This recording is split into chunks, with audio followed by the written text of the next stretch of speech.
Разве ты не помнишь день, когда уснул без одеяла, а проснулся под ним?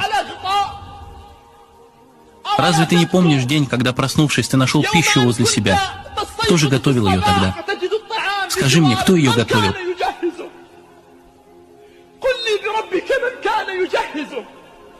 Помнишь, когда ты был совсем еще ребенком, учащимся в школе, она будила тебя по утрам.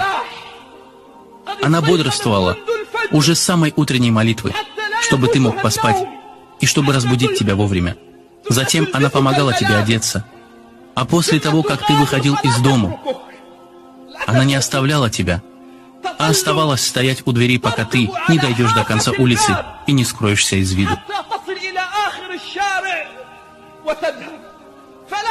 И она не знала сна, пока ты не пройдешь всю улицу. Разве ты забыл все это?